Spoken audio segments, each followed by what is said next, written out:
जय श्री राधे, जय श्री सीताराम, हर हर महादेव। मैं पंडित प्रदीप मिश्रा कानपुर से आज पुनः आप लोगों के समक्ष ये मैं वीडियो लेकर के आया हूँ। और आज वीडियो में मैं न तो राधा माँ के विषय में बात करूँगा, ना ही मैं किसी के विषय में बात करूँगा, लेकिन आज न्यूज चैनल, सोशल मीडिया आदि को देख करके मन इतना विचलित है, इतना उदास हूँ मैं कि हम सभी समाज के सनातनी जो धर्माचार्य हैं, चाहे वो कथा व्यास हो, संत हो, महापुरुष हो, जिनके द्वारा ऐसी धारणा कुछ वर्षों से आई है कि भारत को हिंदू राष्ट्र बनाना है, भारत को सनातन की अलग से जोड़ना है, और यहाँ से लेकर के विदेशों तक हमारे सभी साधु महापुरुष जा भी रहे हैं। लेकिन आज जिस तरीके से सोशल मीडिया पर एक छोटी सी बात को लेकर के, बात तो बहुत बड़ी ही है, लेकिन उसको और भी विधिवत तरीके से लोग बनाने वाले, उसमें चूरन चटनी मसाला मिला करके उसको और बढ़ाते चले जा रहे हैं, जिसका कोई भी तात्पर्य नहीं है। जिन्होंने कुछ कहा उन्होंने भरी महफिल में मंच से उस बात को स्वीकारा, क्षमा भी मांग ली, लेकिन सोशल मीडिया पर उन विधर्मियों को ये मौका मिल गया है, तोड़ मरोड़ करके बातों को लगातार प्रेषित करते जा रहे हैं। और समाज में आज वो द्वंद्व फैलता चला जा रहा है कि हम सभी हिंदू धर्माचार्य एक दूसरे पर आरोप प्रत्यारोप जड़ रहे हैं, जिसका परिणाम ये निकल रहा है कि समाज के लोग कह रहे हैं, बताओ कि जब धर्माचार्यों में ही संगठन नहीं है कि कौन कैसा क्या है, तो ये दूसरे को ज्ञान का उपदेश क्या देंगे। अरे लानत है हमारे समाज के लिए कि कैसी हम लोग मानसिकता बनाते चले जा रहे हैं। और स्थितियां देख रहे हैं कि किस तरीके से जा रही हैं, लगातार लोग कन्वर्ट होते चले जा रहे हैं, कहीं किसी मिशनरी में, कहीं किसी मिशनरी में, और फिर भी हम लोग नहीं सुधर रहे हैं।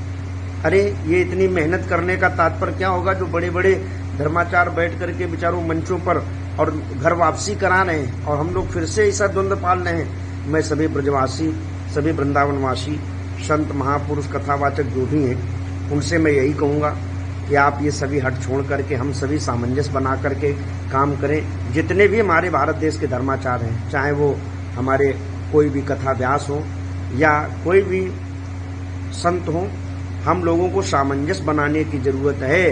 अथवा वो समय दूर नहीं है कि जैसी स्थितियां पूर्व में रही हैं, त्रेता में, द्वापर में, सतयुग में, वही कलयुग में स्थितियां बन रही हैं। जय विध होए धर्म निर्मूला, सो सब कदी करी वेद प्रतिकूला, यत्र दुजा गावो वेदा वर्णा समाक्रिया। हिरणाक्ष करता रहा, हिरणाकश्यप करता रहा, रावण कुंभकर्ण करते रहे, शिशुपाल, दंतवक्र, कंस इत्यादि करते रहे, वही स्थितियां हम लोग फिर लाने वाले हैं। तो ये हम लोगों को ही संभलने और सुधरने की जरूरत है। मैं और किसी के लिए नहीं कहूँगा। आज तमाम डिबेट में न्यूज चैनल पर देख रहा था, जिसमें तमाम माताएं, तमाम पुरुष लोग यही बातें कर रहे थे कि धर्माचार्य जब स्वयं में ही इस व्यवस्था को नहीं संभाल पा रहे, जबकि कोई बात नहीं है। सप्त शास्त्र सम्मत प्रमाण हो चुके हैं, शास्त्र सम्मत बातें हो चुकी हैं। और महाराज जी ने जो क्रोध किया है, आदरणीय परम पूज्य श्री प्रेमानंद जी महाराज जी ने, ये क्रोध उनका जायज था, क्योंकि किसी के इष्ट के लिए, लेकिन उन्होंने बिना कुछ सोचे समझे जो क्रोध कर दिया है, निश्चित तौर पे वो कई हद तक लोगों को, बहुत से लोगों को अच्छा नहीं लगा है। क्योंकि कई बार ऐसा होता है कि हम जो देख रहे होते हैं वो तोड़ मड़ोड़ करके, चूंकि ऐसे ऐसे मोबाइल में ऐप या सोशल मीडिया में तमाम इस तरीके के जो ऐप चलने लगे, जिससे बात को इस तरफ की उस तरफ, उस तरफ की इस तरफ किया जा सकता है, हम आप सभी जानते हैं। तो महाराज जी ने भावावेश में आकर के जो क्रोध किया है वो, और हम तो यही कहते हैं, मुनिश्राप जो दीना अतिबल की ना, प्रगट भई तप पुंज सही। देखो, महात्माओं का क्रोध भी जायज है, और संतों का क्रोध होता है तभी जब धर्म पर, राष्ट्र पर और समाज पर और हमारे सभी सनातनियों पर जब कोई कुठाराघात होता है। तो उस विषय में खुले मंच से हमारे बड़े भैया श्री प्रदीप मिश्रा जी ने क्षमा याचना भी कर दी कि मैं नाक रगड़ते हुए आ जाता, आप अवगत तो कराते। अब उस विषय को मीडिया ने और न्यूज चैनल वालों ने इतना तूल पकड़ लिया, इतना तूल पकड़ लिया है कि अब हम आप सभी खुद ही फंसते चले जा रहे हैं। ये तात्पर्य क्या है? अरे ऐसी अगर धारणा हम आप सभी रखेंगे तो कैसे हम अपने धर्म को बचा पाएंगे, कैसे हम अपने राष्ट्र को बचा पाएंगे। वैसे भी स्थितियां वर्तमान की ये है कि ना हमारे मंदिरों को किसी प्रकार का कोई डोनेशन मिल रहा है, ना हमारे पुजारियों को, ना हमारे साधु संतों को। क्या हालात हैं हम सभी के, और हमारे हिंदुओं के क्या हालात हैं। 100 नंबर लाने वाला व्यक्ति वो पीछे रह जाता है और 40 नंबर लाने वालों को ऊंचे सिंहासन पर बैठाल दिया जाता है। ये हम सभी जानते हैं। मैं उस विषय की कोई राजनीति बात नहीं करूंगा, लेकिन मैं बस इतना ही हाथ जोड़ के आप सभी से निवेदन करता हूं कि हम आप सभी संभलने का वक्त है, संभल जाइए। और सभी साधु महापुरुषों से भी आग्रह करूंगा, निवेदन करूंगा कि हम आप सभी ये इस तरीके का अपना अपना ये अव्यवस्थाएं छोड़ करके हम आप सभी एकीभूत होकर के सभी लोग काम करें। जितने भी हमारे कथा व्यास हैं, शास्त्र सम्मत बात करें और प्रामाणिकता के साथ बात करें, और प्रयास करें कि जो भी व्यासपीठ से बोला जाए किसी को अपघात न हो। और हम सभी लोग इस भावना को लेकर के चल रहे हैं, सर्वे भवन्तु सुखिनः सर्वे सन्तु निरामया। और फिर भी जब इस तरीके की गतिविधियां समाज में आती हैं तो निश्चित तौर पे समाज में बहुत ज़्यादा व्यवस्थाएं हो रही हैं, जिसका परिणाम बहुत ही अच्छा नहीं है। मैं इसी मंगल कामना के साथ ये वीडियो फिर से डालना पड़ रहा है। इच्छा तो नहीं थी कि मैं किसी प्रकार का कोई वीडियो बनाऊं, लेकिन जब देख रहा हूं कि समाज में लगातार लोगों के कमेंट्स और तरीके के न्यूज़ चैनल पर जो दिखाया जा रहा है, तो मैं तो यही चाहूँगा कि हम आप सभी इस तरीकों की गतिविधियों को छोड़ करके और अपनी अपनी भगवत भक्ति में तल्लीन रहें, भजन में तल्लीन रहें। देखो, कई प्रकार का हमारे जीवन में मार्ग है। भक्ति का मार्ग है, भक्ति के 2 पुत्र हैं, ज्ञान और वैराग्य। तो जो श्री प्रेमानंद जी महाराज भक्ति का मार्ग बताते हैं वो भी हमारे लिए बहुत अच्छा है। अगर उसको पकड़ लेंगे तब भी जीवन का कल्याण होगा। अगर वो नहीं पकड़ सकते तो ज्ञान मार्ग, माने जो हम लोग जो पूजा करते हैं, जो तमाम तरीके के वस्तुएं, खोड़सोपचार, पंचोपचार आदि जो ये जो पूजन की जो प्रक्रिया है, ज्ञान के माध्यम से हम लोग जो अर्पित करते हैं, जो हमारे साधु महापुरुष संत आचार्य विद्वान मनीषी जो बताते हैं, उन्हीं के क्रम में हमारे पंडित प्रदीप मिश्रा जी, जो कि उनको लोग टोटकाचार कहते हैं या आदि नामों से संबोधित करते हैं, अच्छी बात है। लेकिन उन भगवान शिव पर तो कोई भी वस्तु चढ़ा दी जाए, ये कोई उनके बताने की बात नहीं है।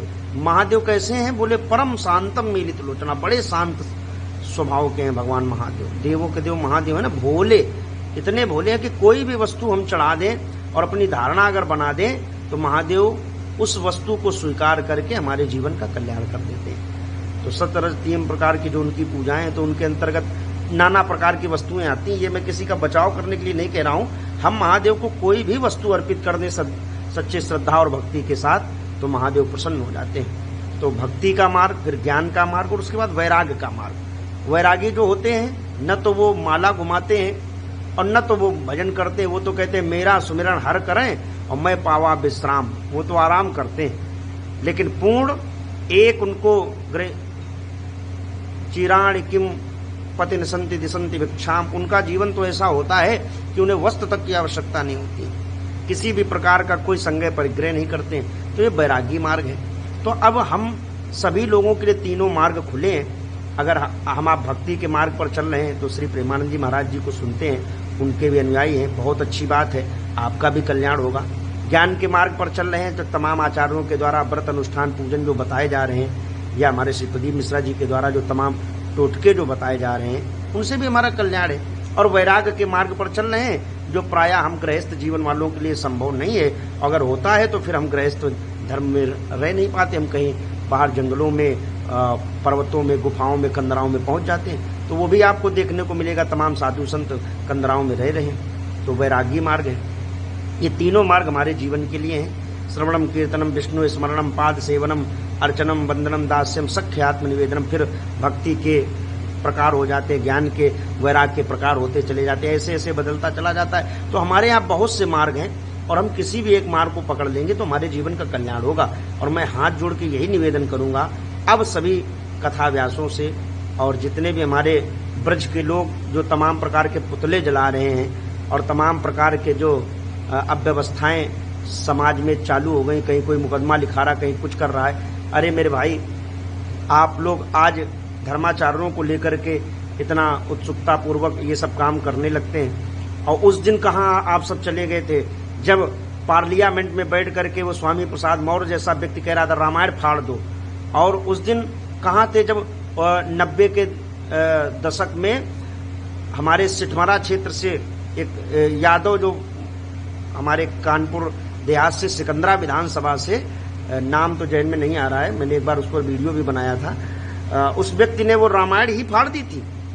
तब आप लोग कहाँ थे?